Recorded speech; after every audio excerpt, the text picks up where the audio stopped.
प्यारे बच्चों नमस्कार, आप सभी का स्वागत है हमारे इस वीडियो सीरीज में।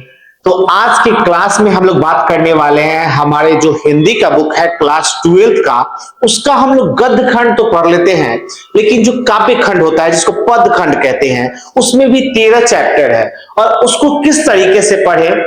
और अधिकांश बच्चों का ये कंप्लीट नहीं हो पाता है, तो मैं उसी डर को, उसी समस्या को आज सुलझाने के लिए आया हूं और उम्मीद करता हूं कि ये जो 13 चैप्टर दोनों में है, और ज्यादा मुश्किल हमें काव्य खंड वाला लगता है क्योंकि गद्य खंड में तो हम लोग पढ़ लेते हैं 13 चैप्टर, लेकिन काव्य खंड का हमारा अधूरा रहता है।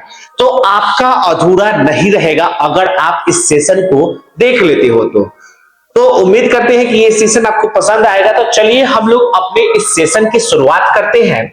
और इस सेशन में सबसे पहले तो आपको बुक लेके बैठना होगा, और आपका जो बुक है, आपका क्या है, जो बुक है उसमें आप देखोगे तो कुछ इस तरीके से कड़बक जो है, कड़बक में इस तरीके से आपका दो खंडों में ये बांटा हुआ है। पहले खंडों में क्या कह रहा है, पहले खंड में क्या कह रहा है कि एक नैन कभी मोहम्मद गुनी, एक नैन कभी मोहम्मद गुनी, सोई बिमोहा जेई कभी सोनी। ठीक है, ये लाइन है, पहला लाइन हमने यहां पे लिख दिया है, एक नैन कभी मोहम्मद गुनी, सोए बिमोहा जेई कभी सोनी। इसमें क्या है, ठीक है, तो इसमें हमें डायरेक्ट देखना है क्या कि कवि क्या कहना चाहते हैं। तो कवि कहते हैं, हमें इसको अभी साइड करना है, इसको हम शुरू में देख लेंगे। कवि कहते हैं कि एक नैन के होते हुए भी जायसी गुणवान है, जो भी उनकी काव्य को सुनता है वो मोहित हो जाता है। एक नैन कवि मोहम्मद गुनी, एक नैन कवि मोहम्मद गुनी, सोए बिमोहा जय कवि सोनी। क्या, जो भी उनकी काव्य को सुनता है वो मोहित हो जाता है, वो मोहित हो जाता है। ठीक है, एक नैन का मतलब होता है एक आंख, शब्दार्थ आप लोग देखिए, एक नैन का मतलब होता है एक आंख वाला, गुनी का मतलब होता है गुनी या गुणशाली, सोई मतलब वही, बिमोहा मतलब मोहित हो गया। ठीक है, बिमोहा मतलब मोहित हो गया, और जेई मतलब जिसने। ठीक है, तो यहां पे एक नैन कवि मोहम्मद गुनी, सोई बिमोहा जेई कवि सोनी। उम्मीद करते हैं कि ये कंप्लीट हुआ होगा। अगर हम आगे चलें, आगे का जो हमारा लाइन है वो है, चांद जैस जग विधि अवतारा। आगे देखिएगा, किताब में लिखा हुआ है, चांद जैस जग विधि अवतारा, दीन कलंक कीन उजियारा, जग सूझा एक ही नैनाहा, उआ सुख असनख तन माहा। ठीक है, क्या चांद जैस जग विधि अवतारा, क्या चांद जैस जग विधि अवतारा, दीन कलंक कीन उजियारा। ठीक है, कहने का मतलब ये है, मैं अपने शब्दों में बताता हूं, उसके बाद मैं आपको लिखवाऊंगा। चांद जैसे जग विधि अवतारा, चांद को जब भगवान ने जिस तरीके से अवतारित किया है, उसमें कलंक होने के बाद, धब्बा होने के बाद भी वो क्या करता है, तो जग को उजियारा देता है। ठीक है, वैसे ही जग सूझा एक नैना ही, उआ सुख अस नखतन माही। ठीक है, कवि क्या कहते हैं, यहां देखिए, यहां से क्या है, कवि कहते हैं कि ईश्वर ने उन्हें चंद्रमा की तरह इस धरती पर उतारा है, चंद्रमा की तरह इस धरती पर उतारा है। लेकिन जैसे चंद्रमा में कमी है, वैसे ही कवि में भी फिर भी वही चंद्रमा की तरह अपने काव्य की प्रकाश पूरे संसार में फैला रहे हैं। ठीक है, क्या बोल रहे हैं, अपने आप को चंद्रमा की तरह बता रहे हैं। क्या बोल रहे हैं कि चंद्रमा की तरह इस धरती पर उतारा है, किसने, ईश्वर ने। लेकिन जैसे चंद्रमा में कमी है, वैसे ही कवि में भी फिर भी कवि चंद्रमा की तरह अपने काव्य की प्रकाश पूरे संसार में फैला रहे हैं। ठीक है, आगे देखिए, आगे क्या बोला है, जग सुझा एक नैना ही, उआ सुख अस नखतन माही। उआ सुख जो होता है, यहां लिखा हुआ है कि जिस प्रकार अकेला सुख शुक्र नक्षत्रों के बीच उदित है, शुक्र जो है वो नक्षत्र में उदित है, उसी प्रकार कवि ने भी अपने एक ही आंख से इस दुनिया को भी भली भांति समझ लिया है। ठीक है, फिर पढ़ेंगे चांद जैस जग विधि अवतारा, दीन कलंक कीन उजियारा, जग सुझा एक ही नैना ही, हुआ सुख अस्नक तन माही। ठीक है, माह सॉरी, आगे चलिए। तो आगे क्या है, जो लही अम्ब ही डाब न होई, तो लही सुगंध बसाई न सोई, जो लही अम्ब ही डाब न होई, जो लही अम्ब ही डाब न होई, तो लही सुगंध बसाई न सोई। इसमें कवि क्या कहते हैं, तो यहां देखिए, यहां कवि कहते हैं कि जब तक आम में नुकीली डाब यानी कि मझड़ी मोजड़ नहीं होती तब तक उसमें सुगंध नहीं होती। ठीक है, जब तक क्या कह रहे हैं कवि, जब तक आम में नुकीली डाब या मझड़ी नहीं होती तब तक उसमें सुगंध नहीं आती है। देखिएगा फरवरी महीना से मोजर निकलना स्टार्ट होगा, मार्च महीना में जब वो निकलेगा तो मार्च महीने में जो हवा की झोंकी चलती हैं उसके साथ आपको कुछ उसका महक आएगा कि हाँ जी आम अब लग रहा है कि आ रहा है, टिकोला का उसका मोजर का महक आपको आएगा। ठीक है, तो जो लही अम्ब ही डाब न होई, तो लही सुगंध बसाई न सोई।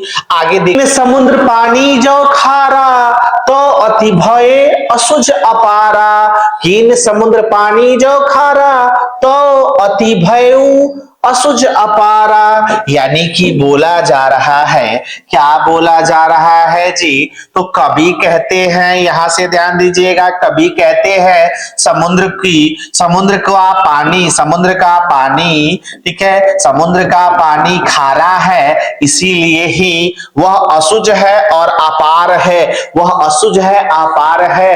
अगर समझो कि हम किसी व्यक्ति के लिए, किसी समाज के लिए हम करे हैं, कुछ सेल टीचर हैं, चाहे कुछ भी हैं, तो उससे अगर स्टूडेंट का फायदा हो रहा है, मेरे मारने पीटने से स्टूडेंट का फायदा हो रहा है, तो वो सही है। ठीक है, क्योंकि स्टूडेंट ज्यादा हमसे घुल मिल नहीं रहे हैं, मेरा अभी डर मान रहे हैं और क्या कर रहे हैं, तो अपना होमवर्क कंप्लीट कर रहे हैं कि हाँ जी नहीं अगर सुनाएंगे ई मास्टर साहब छोड़ने वाले नहीं हैं। उसी तरीके से जो समुद्र है उसका पानी खारा है, जिस कारण से अभी तक उसके अंदर जो भी गया है उसको पूरी तरीके से नहीं जान पाया है, असुझ है अपार है। ठीक है, कीन समुद्र पानी जो खारा, तो अति भयउ असुझ अपारा।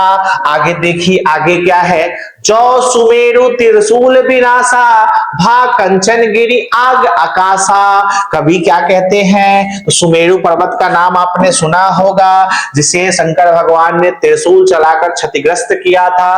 तो कवि कहते हैं, क्या कहते हैं कि जब तक सुमेरु पर्वत को त्रिशूल से नष्ट नहीं किया गया तब तक वो सोने का नहीं हुआ। ठीक है, मतलब कि अगर रावण ही है, राक्षस तो बहुत हुए लेकिन रावण राम के कारण जाने जाते हैं, वैसे ही पर्वत तो बहुत है लेकिन सुमेरु का कुछ कहानी है जो कि आप सुनोगे। चाहे सुमेरु का पर्वत का इतिहास आप देख लेना, पढ़ लेना, शंकर भगवान के कारण वो जाना जाता है। तो जो सुमेरु त्रिशूल विनाशा, भा कंचन गिरी आग आकाशा। ठीक है, जिस प्रकार से जिस पत्थर पे हथौड़ी छेनी चलता है तो वो क्या बन जाता है, मूर्ति बन जाता है। ठीक है, जिसकी पूजा होती है। और जिस पत्थर पे हथौड़ी छेनी चलेगा ही नहीं, जो परिश्रम करेगा ही नहीं, वो सफल कैसे हो सकता है। ठीक है, तो यहाँ पे वही चीज कहा जा रहा है। आगे देखिए, जो लही घड़ी कलंक न पारा, जो लही घड़ी कलंक न पारा, कांच होई नहीं कंचन कारा। जो लही घड़ी कलंक न पारा, कांच होई नहीं कंचन कारा। इसमें कवि क्या कहते हैं, तो कवि कहते हैं कि जब तक घरेड़िया होता है, सोने गलाने वाला पात्र होता है, में सोने को गलाया नहीं जाता, तब तक वह कच्ची धातु धातु सोना नहीं होता। जब तक घरेरिया में सोने को तपाया नहीं जाता तब तक वो क्या होता है, तो कच्ची धातु सोना नहीं होता है। जैसे लोहा तो होता है, एक कच्चा लोहा होता है, एक पिटवा लोहा होता है। पिटवा लोहा मजबूत होता है, क्यों होता है, क्योंकि उसको पीट पीट के तपाया जाता है और तब तक के वो इतना मजबूत हो जाता है कि किसी भी चीज को काट सकता है, मजबूत से मजबूत चीज को। उसी तरीके से आप जितना मेहनत करोगे, जितना अपने आप को रगड़ोगे, उतना ही सफल होगे। यानी कि आपकी जिंदगी में अगर संघर्ष आ रहा है तो उससे घबराओ नहीं, घबराओ नहीं। सोचो कि कुछ सीखने को मिल रहा है, हम संघर्ष कर रहे हैं, आज किसी काम को कर रहे हैं असफल रहे, कल किसी काम को करेंगे असफल रहे, लेकिन वो असफलता हमें सिखा रही है बहुत चीज, समाज के बहुत चीजों को सिखा रही है कि हाँ इस काम को इस तरीके से ना इस तरीके से करेंगे तो सही होगा। और जिसके हाथ में सीधा लाके थमा दिया जाएगा खाना, वो तो डायरेक्ट खाएगा, कल को अगर उसको नहीं मिलेगा तो वो खोज नहीं पाएगा। लेकिन आप संघर्ष किए हो, आप मेहनत किए हो, तब आपको भोजन मिल रहा है। कल को कितना भी बड़ा समस्या आएगा, आप उस संघर्ष को झेले हो, आप उस संघर्ष से लड़े हो और तपे हो, तो आप उस समय भी मजबूत रहोगे। तो वही चीज बोला जा रहा है, जो लही घड़ी कलंक न पारा, कांच होई नहीं कंचन कारा। क्या, तो जब तक घरेरिया सोना गलाने वाला पात्र होता है, में सोने को गलाया नहीं जाता, तब तक वह कच्ची धातु सोना नहीं होती। ठीक है, आगे चलिए। एक नैन जस दर्पण औते ही निर्मल भाव, एक नैन जस दर्पण औते ही निर्मल भाव, सब रूपवंत गही मुख जो ही कई चाऊ।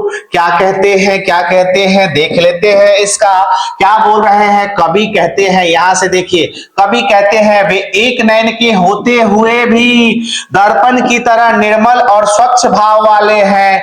एक नैन के होते हुए भी वो दर्पण की तरह क्या है, निर्मल है, स्वच्छ भाव वाले हैं। और उनकी इसी गुण की वजह से बड़े बड़े रूपवान लोग उनके चरण पकड़कर कुछ पाने की इच्छा लिए उनके मुख की तरफ ताका करते हैं। ठीक है, कुछ है उनके अंदर, तभी तो वो रूपहीन है, फिर भी अच्छे अच्छे सुंदर सुंदर लोग, धनी लोग उनके सामने उनके चरण पकड़कर कुछ पाने की इच्छा के तलाश में टकटकी लगाए हुए हैं। ठीक है, आगे देखिए, आगे क्या है, दूसरा खंड है, दूसरा भाग है जो कि आपकी किताब में है। क्या है, एक बार पढ़ देता हूं। मोहम्मद यही कभी जोड़ी सुनावा, सुना जो प्रेम पीड़ गा पावा। ठीक है, जोड़ी लाई रकत के ले, गाढ़ी प्रीति नैन जस जल भेई। आगे देखिए, औ मन जानी कवित अस्कीन्हा, मकू यह रहे जगत मह चीन्हा। कहा सो रतन सेन अस राजा, कहा सुआ असी बुद्धि उपराजा। कहा अल्लाउद्दीन सुल्तानु, कहा राधो जेई कीन बखानु। कह स्वरूप पद्मावती रानी, कोई न रहा जग रही कहानी। धनी सो पुरुष जस कीर्ति जासु, फूल मड़े पर मड़े न वासु। कई ना जगत जस बेचा, की ना लीन जस मूल। जो यह पढ़े कहानी, हम समड़े दोई बोल। ठीक है, क्या है, तो इस कविता में देखिए, बार बार रिपीट करने से, बार बार याद करने से, आपको ये नहीं भी पढ़ने आएगा तो आप पढ़ने लगोगे, लेकिन उसके लिए जरूरी है बार बार पढ़ना। ठीक है, आपको पढ़ना पड़ेगा। आगे देखिए क्या है, इसका अर्थ क्या है, तो इसके अर्थ को समझते हैं अब, और अर्थ को लिखेंगे भी। क्या बोला जा रहा है, मोहम्मद कभी यह जोड़ी सुनावा, मोहम्मद कभी यह जोड़ी सुनावा, सुना जो प्रेम पीर गा पावा। ठीक है, जोड़ी लाई रकत के लिए, गाढ़ी प्रीति नयन जल भेई। कवि क्या कहते हैं, तो कवि कहते हैं कि जिसमें कवि क्या कहते हैं कि अपनी काव्य के बारे में बताते हुए, अपनी कविता के बारे में बताते हुए कहते हैं कि मैंने, यानी कि मोहम्मद ने खुद को बोल रहे हैं यह काव्य रचकर सुनाया है और जिसने भी इसे सुना उसे प्रेम की पीड़ा का अनुभव हुआ है। मैंने इस काव्य को रकत की लेई लगाकर जोड़ा है तथा गाढ़ी प्रीति को आंसुओं के जल में भिगोया है। मतलब कि हमने इतना परिश्रम किया है इस काव्य के पीछे कि इसे अपने रक्त की ली से, अपने आंसुओं से सींचा है। और जो भी इसे सुनेगा दो ही बोल बोलेगा प्रेम का।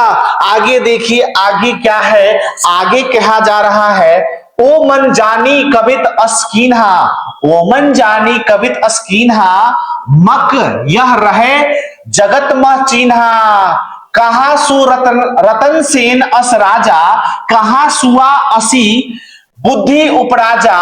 कहा अलाउद्दीन, अलाउद्दीन था सुल्तान दिल्ली सल्तनत का। कहा राघव जय किन बखानो, कहा स्वरूप पद्मावती रानी। ठीक है, मतलब सुंदर जो पद्मावती रानी है। कोई न रहा जग रही कहानी, इनमें से कोई नहीं है, ना पद्मावती है ना उनके पति है रतन सेन, ठीक है, और ना ही अलाउद्दीन सुल्तान है जिसने पद्मावती के पति को मारा था, ना वह सुआ है।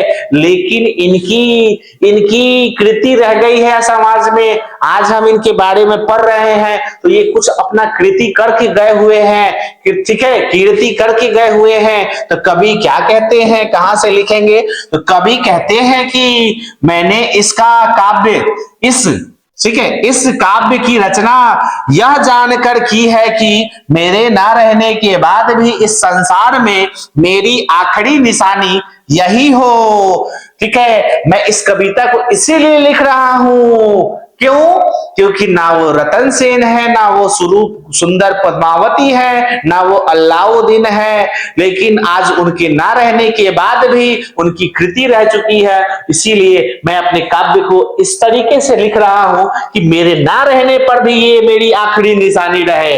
अब ना वह रतन सेन है और ना वह रूपवती पद्मावती, ना वह बुद्धिमान सुआ है और ना राघव चेतन या अलाउद्दीन है।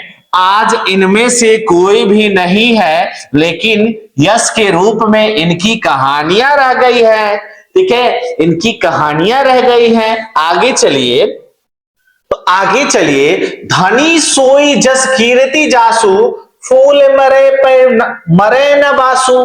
ठीक है, फिर से, धनी सोई जस कीर्ति जासु, फूल मरे न बासु। आगे देखिए कवि क्या कह रहे हैं, तो कवि कहते हैं कि वह पुरुष धन्य है जिसकी कृति और प्रतिष्ठा इस संसार में है, उसी तरह रह जाती है जिस प्रकार पुष्प के मुरझा जाने पर भी उसका सुगंध रह जाता है। देखिएगा, किसी परिवार में कोई ऐसा व्यक्ति होगा जो उस गांव के लिए, उस मोहल्ले के लिए कुछ करके गया होगा, तो उसे लोग आज भी याद रखते हैं। लेकिन उसका पोता, उसके बेटा अगर समाज के लिए कुछ नहीं किया है तो उसके ना रहने पर उसको लोग नहीं याद करेंगे, क्योंकि उसने समाज में वैसा काम ही नहीं किया है। ठीक है, तो वही बोला जा रहा है, धनी जोई जस कीर्ति जासु, फूल मरे न बासु। जिस प्रकार से फूल मर जाता है, मुरझा जाता है, लेकिन उसकी सुगंध बरकरार रखती है कि हाँ जी ये फूल है, इसका सुगंध बहुत अच्छा है, बहुत अच्छा सुगंध था। गुलाब का जो फूल है इसका सुगंध बहुत अच्छा है,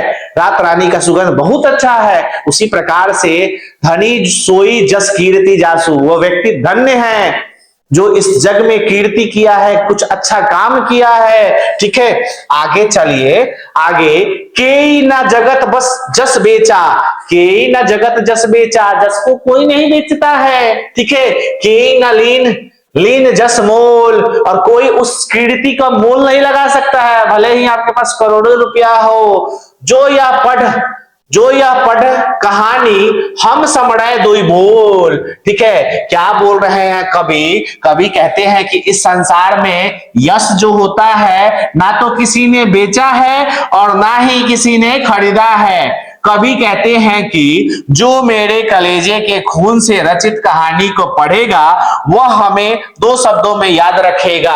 ऐसा तो नहीं है ना कि आज जो करोड़पति है इनकी कविता को खरीद ले और उनका नाम आ जाए कि उन्होंने ये लिखा है। चाहे महात्मा गांधी जो स्वतंत्रता में इतना योगदान दिए, भारत को आजाद कराने में, आज उनकी जो कृति है उन्हीं के नाम से जानी जाती है। ऐसा नहीं है कि कोई करोड़पति आया और आप गांधी जी के नाम के आगे अपना नाम लगा दे, कहे कि हमने किया है और संसार में सारे लोग बोले कि हाँ जी इस व्यक्ति ने किया है। तो कीर्ति को क्या बोला जा रहा है कि यश को ना तो किसी ने बेचा है और ना ही किसी ने खरीदा है।